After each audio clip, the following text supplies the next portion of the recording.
केवढे दिलदार होते हो त्यावेळी, किती दिलदार लोक आहेत, हे मोठ्या मनाचे लोक आहेत. हे हात याच्यावर तुम्ही तरी विश्वास ठेवता का? बघा तुम्ही हसताय, बघा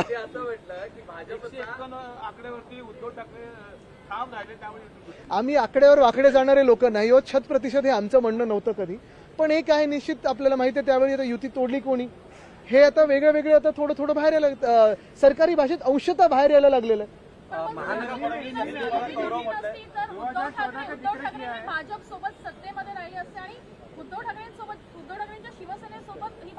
बघा एक महत्वाचं याच्यात, आता जर तर काय झालं असतं, काय होईल ह्याच्यात जाण्यात काही अर्थ नाहीये. आत्ताची जी परिस्थिती आहे महाराष्ट्राची त्याच्यावर बोलूया आपण. आजची जी परिस्थिती, आणि हे परत तुम्हाला सांगतो, हे जसं औरंगजेब वगैरे होतं ना, तसं हे अजून एक डिस्ट्रॅक्शन आहे की 2014ला काय झालं. नशिबाने आता ते 10 वर्षाच्या अंतरावर आले, जे 400 वर्षाच्या अंतरावर होते. आजची जी परिस्थिती आहे, मी परत परत आपलं सगळ्यांचं लक्ष एकाच गोष्टींवर आणीन. उन्हाळा आता वाढत चाललेला आहे, दुष्काळी दिवस येतील, शेतकरी आत्महत्या आता वाढत चाललेल्या आहेत, ह्याच्यावर लक्ष केंद्रित करणं आपलं गरजेचं आहे. सोयाबीनचं जे आज प्रकरण झालेलं आहे, आपण पाहताय गेले 2-3 आठवडे आम्ही न्याय मागतो त्या शेतकऱ्यांसाठी, त्याच्यावर हे सरकार बोलायला काही तयार नाहीये. महिलांवर जे अत्याचार होतात त्याच्यावर सरकार बोलायला तयार नाहीये. सीबीएसईचा अभ्यासक्रम असेल किंवा वेळापत्र असेल, हे आपल्यावर लादलं गेलेलं आहे, त्याच्यावर सरकार बोलायला तयार नाहीये.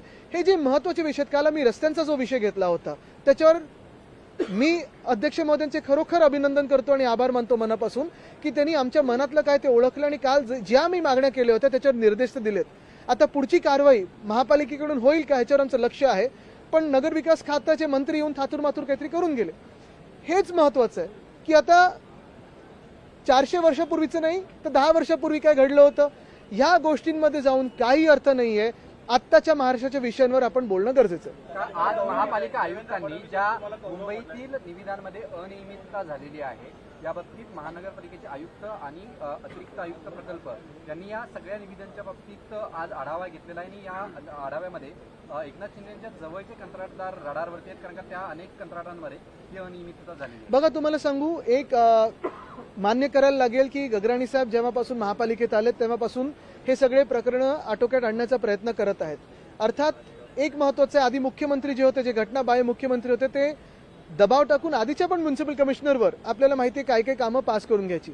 आता 1.5 लाख ते 2 लाख कोटीची कमिटेड लायबिलिटी आहे, जर रद्द काही केलं नसेल तर. नाहीतर 2.5 लाख कोटीची लायबिलिटी ही महापालिकेवर जेव्हा हे नवीन सरकार बसत होतं तेव्हाचं होतं. काल पण आम्ही एक प्रकरण आपल्या लोकांसमोर आणलं, ते हेच होतं की वर्सोवा भायंदर, खरं तर हा प्रोजेक्ट आम्ही आणला होता, पण पुढच्या काही परवानग्या मिळायच्या आधी आमचं सरकार पडलं आणि अजूनही त्या परवानग्या मिळाल्या नाही.